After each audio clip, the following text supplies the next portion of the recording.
Hi, this is Rabbi Daniel Rabin, Rabbi of the Northeastern Jewish Center. So it's been another very difficult, extremely difficult week for the people of Israel.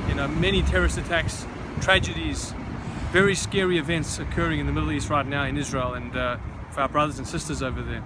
And here I am, it's the end of business day here in Australia, and people coming home from work, taking the bus, coming off the bus, carefree, and that's how it should be. They're relaxed, they're not worried that their lives are at risk of being, getting stabbed or getting killed.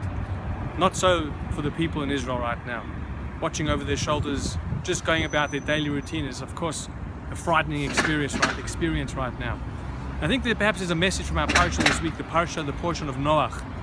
The story of Noah and the ark and the flood. But there's one aspect of the story which I think maybe we can learn in relation to the events that are happening now. And that is, the Torah describes Noach as a righteous man within his generation. And the commentators say that, why does it say within his generation? So some use it to explain that in his particular context, in his era, he was a good man, but he wasn't, in generations which had more righteous people, he wouldn't have stood out.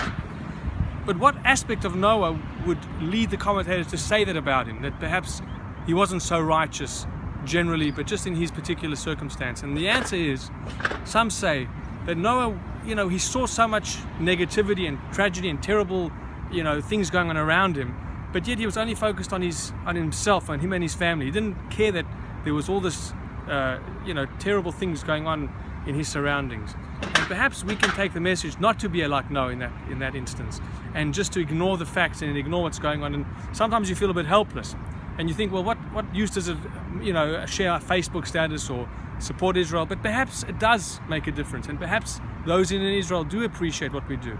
It might be doing something a bit more, giving charity, many causes which right now need money. And of course, being a rabbi, to do an extra deed, an extra mitzvah, for men put on tefillin, for women to light Shabbat candles, or any other mitzvah that you feel you can take upon yourself.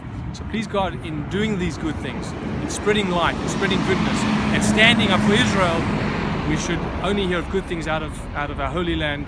And please God, only know simchas from here on in. Wishing you and yours a Shabbat Shalom, and see you next week.